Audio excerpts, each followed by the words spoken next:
Muraho neza bakunzi b'inkuru nshyashya TV, none aha muhawe ikaze kuri YouTube channel yacu yitwa Inkuru Nshyashya TV. Umugani witwa ibyishimo by'umubyeyi ntibipimirwa ku byo atunze. Kera mu mudugudu wari uzengurutswe n'imisozi ndetse n'imyaka myiza, hari hatuye umugore witwaga Nyirabagezi. Yarazwiho umutima mwiza n'urukundo rwinshi, ndetse yakundaga abana be b'impanga. Ubwo ubuzima bwe butari bworoshye, ntiyigeze agaragaza agahinda imbere y'abamurebaga. Buri gitondo Nyirabagezi yabyukaga kare, agashyira abana be mu bitenge akabafata neza, maze akajya mu murima akajya gukora. Abaturanyi be baramwegeraga bakamwitegereza bakamuseka bati, uyu mugore ese ibyiwe bizaherera he? Uwo mugore araseka cyane kandi ntacyo afite. Ese koko ibyo byishimo biva he? Nanone ariko ntibari bazi ibanga rya Nyirabagezi. Umunsi umwe haje inzara ikomeye cyane mu mudugudu wabo. Abantu benshi bacitse intege, bamwe batangira kurira no kwiheba. Ariko Nyirabagezi we, nubwo nta byo kurya byinshi yari afite, yakomezaga guseka no kuririmbira abana be. Iyo yabonaga abana be basinziriye neza, umutima we waruzuraga ukuzura ibyishimo.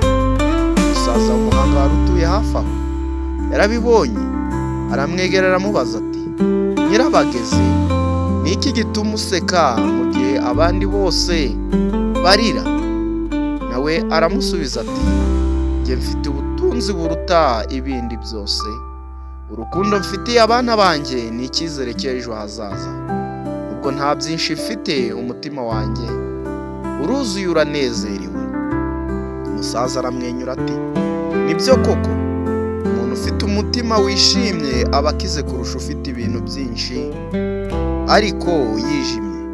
Kuva uwo munsi abaturanyi batangiye kumwigiraho, bamenya ko ibyishimo nyabyo bituruka mu rukundo, kwihangana no gushima ibyo ufite.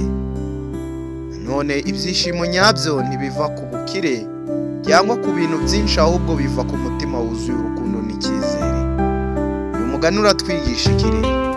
Uyu mugani utwigisha ibyishimo nyabyo biva mu mutima. Si ngombwa kugira byinshi ngo wishime. Ushobora kuba ufite bike ariko ukagira amahoro n'ibyishimo. Ubona urukundo rurenze ubutunzi. Urukundo umubyeyi akunda abana be nirwo rutuma abaho yishimye n'iyo ubuzima bwaba bumukomereye. None kwihangana no kudacika intege. Nubwo hari ibihe bikomeye nk'inzara, gukomeza kugira icyizere bituma umuntu atsinda ibibazo. None gushima ibyo ufite. Iyo wiga gushimira utuntu duke ufite, ubaho ubuzima bwiza kurushaho,